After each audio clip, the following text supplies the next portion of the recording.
Jacksonville's most wanted gangs. Young Ace ATK versus Julio Foolio KTA. A new generation of rappers has been steadily rising in Jacksonville, Florida, and they're taking over and putting their city on the map. But no matter how successful these artists become, their street lives always seem to follow them and drag them back. Too many lives have been lost, and the conflict between Young Ace's ATK and Julio Foolio's KTA has cast a shadow over Jacksonville. They've been leaving a trail of bodies in their wake, and the body count doesn't seem to be slowing down, with both rappers being shot and nearly killed. The beef between Ace and Julio is boiling over into their camps, and is heating up in Jacksonville. The drama surrounding ATK and KTA will be our focus today. Now let's take a look at the guys involved in this rivalry that has the city of Jacksonville terrified. If you aren't a fan of hip-hop music, you're probably unaware of the caliber of musicians emerging from Jacksonville right now. Rap music's origins can be traced back to the battle. Two men, two mics, doing their best to outrhyme their opponent. These rivalries have sparked deadly beefs, most notably the East Coast-West Coast rivalry of the 90s, which resulted in the murders of two of the industry's best, Tupac Shakur and the notorious B.I.G. An inside look at the beef. The rival factions in Jacksonville are ATK and KTA. Hundreds of videos on YouTube explain what the acronyms stand for, with minor variations. The one thing that remains constant in both is that the K stands for kill. Rapper Young Ace is the star of ATK. Julio Foolio, another rapper, represents KTA. Ace and Julio have recently gone berserk in Jacksonville, sparking a spike in gunplay. The two well-known artists have been involved in a widely publicized feud that has resulted in several deaths. These rappers aren't just the type that play a role for clout. They've lived the life and have the scars and a trail of blood to prove it. So where did it all begin? Since his debut single, which showcased the rapper's versatility, Young Ace has been the face of Jacksonville. Because of the lifestyle he grew up in, he got into a lot of fights, including some that cost him friends, family, and nearly his life. Meanwhile, Foolio is also a rising talent in Jacksonville. What began as a simple misunderstanding between two rappers that could have been squashed with a simple conversation quickly escalated into retaliation and the dropping of bodies in each camp, engulfing Jacksonville. It's said the beef started after Julio's 18-year-old cousin, Zion Brown, was shot in what appeared to be a pre-planned hit. Zion was the only adult in the house, which also included two teenagers, a 9-year-old girl, and a 6-year-old boy. DeAndre Thomas, the triggerman, was wanted by the cops for a failed robbery with Young Ace, which landed him in jail for 7 months. Zion would be the first recorded casualty in the feud, which would quickly spiral out of control. The first retaliation. Ace would be targeted while celebrating his brother Trayvon Bullard's 18th birthday. Recounting the gruesome scene in which Trayvon and Ace's friends Royale 23 Smith and Jacoby Foe Groover were killed leaving a town center restaurant, while Ace ended up in the hospital with 8 bullet wounds. Ace grew even colder, having previously suffered the loss of both his uncle and another brother whom he looked up to. Ace was going through it, and he was carrying the guilt of not protecting his brothers. As we've seen countless times before, once the bodies start piling up, the beef escalates and spreads to everyone in the vicinity. At this point, ATK and KTA were engaged in a full-fledged war, with one of the main figures fighting for his life in a hospital bed. ATK was gradually losing ground. Foolio used the opportunity to diss his ops and make fun of Ace's fallen brothers and homies. Ace was released from the hospital, dropped his freestyle, and went after Julio and his KTA ops for disrespecting his brother's deaths. Julio, as the Jacksonville Grim Reaper, stuck to his word despite threats and taunts, but time proved this wasn't the best decision he could have made. One thing to take away from these street feuds is that no one's fallen homies should be disrespected. One of the main reasons beefs spiral out of control and turn into a never-ending cycle of gunplay is because of this. Foolio and his gang appeared to have gained the upper hand, and they continued to press ATK. Things took a turn for the worse at this point. The infamous father-son hit. Willie Addison, aka Boss Goon, a rapper, was shot up after leaving the Paradise Club with relatives where he had just performed. Goon was Ace's right-hand man and the brother of rapper K-Su. 6 people were injured in total, including K-Su's father, Abdul Robinson.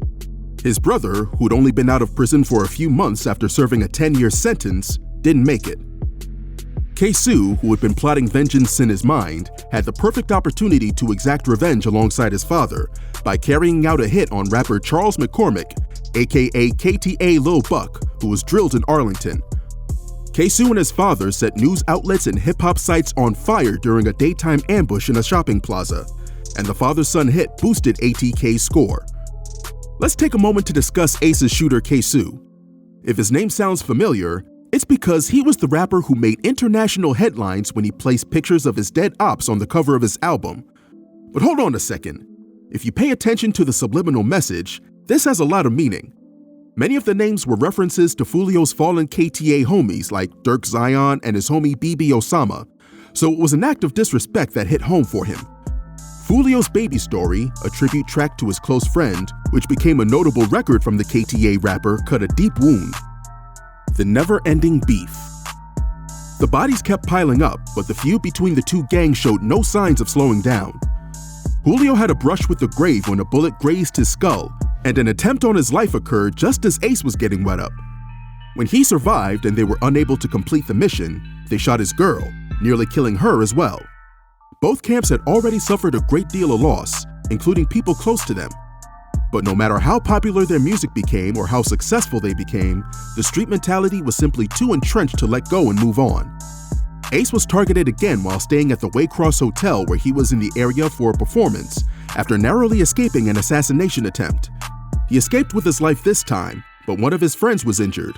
Score another for KTA. Foolio couldn't wait for the chance to continue mocking Ace and his lost homies, only to lose two more of his own KTA comrades, Spaz and Rod K, within days of each other. It's like a never-ending back and forth.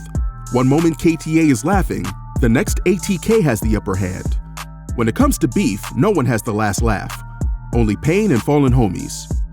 However, Ace and his right-hand man were keen to go tit for tat clowning Foolio due to his recent losses. Foolio took it in stride, posting a single message before returning to the beef. This time he went a step further, targeting Ace's shooter K-Su, whom the cops caught and arrested for the hit on Lil Buck. Julio mocked his arrest and even dragged his father into the beef, exposing K-Su for posting receipts of his sister rocking with his set, as well as K-Su ripping for Julio before he switched sides to run with Ace. It's always the same story, friends turned enemies. These two are extremely talented and are putting Jacksonville on the map, but the beef is slowly bringing in new rappers such as Bottom Gotham and Jada Yungeen into the beef, which is obviously bad for the future of hip-hop. The legacy of Tupac continues. Tupac Shakur declared that after his death, he wanted his homies to smoke his cremated ashes, saying, "You'll get insanely high." What many mistook for a joke turned out to be deadly serious. Several people close to the rapper allegedly smoked some of his cremated remains in a bizarre display of love, respect, and honor. What we're witnessing in Jacksonville with the disturbing ATK-KTA feud is a reversal of Tupac's twisted narrative of literally smoking your homies. It's being used as a joke here, with rivals joking about who they're smoking to indicate who's been killed. While Fantasia sings about her nervous feelings for the guy she likes in When I See You, Julio Foolio raps about someone he despises, Yungeen Ace, and what he'd like to do to him in his own version of When I See You. More disturbing than that is the banner carried by Julio Foolio in the video of the three teens killed while riding with Yungeen Ace near Town Center. At one point in the video, he lays on the banner in a graveyard, rapping while making references to Royale Smith, who appears on the banner alongside Yungeen Ace's brother Trayvon Bullard and Jacoby Grover. According to a section of the lyrics, "Went out to eat on his birthday, 4 shot, 3 dead in the worst way. He kept dissing on me, now we smoking 23. While this deadly feud appears to have begun a few years ago, Yungeen Ace's and Julio Foolio's new viral music videos may indicate that it is only getting started. The authorities' take. While many of these shootings were taking place on social media and in the streets, the Jacksonville Sheriff's Office Gang Task Force made arrests using the videos as evidence. JSO arrested several men in January 2019 just for what they were doing on social media. Social media has impacted our society in many ways. Most of these impacts are positive, Sheriff Mike Williams said during a news conference on January 30th, 2019, where he, the mayor, and the state's attorney announced the arrests of 6 convicted felons who were seen with firearms in rap videos. Unfortunately, these advances in technology also provide the criminal element with a new platform to promote their trade in the street culture market. The sheriff said the videos are used to glorify guns, drugs, and intimidate rival groups or gangs that can lead to acts of retaliation and drive-by shootings. Meanwhile, Yungeen has also shown his sensitive side in an interview with the website Genius, where he explained his lyrics to the viral hit Freestyle, discussing his topics such as his mother and dealing with betrayal. Ace became particularly vulnerable when he mentioned his mother, who is mentioned in the song's lyrics. Ace considers his mother to be one of his closest friends. At the end of the day, everyone loves the people they're close to. No one wants to see their loved ones get hurt. The feud between these two rappers might take dangerous turns if it doesn't get resolved quickly. Well, that's the end of today's video. If you enjoyed the video, hit the like button and comment below. Also, don't forget to subscribe and hit the notification bell if you're new to the channel to be notified when we upload more content.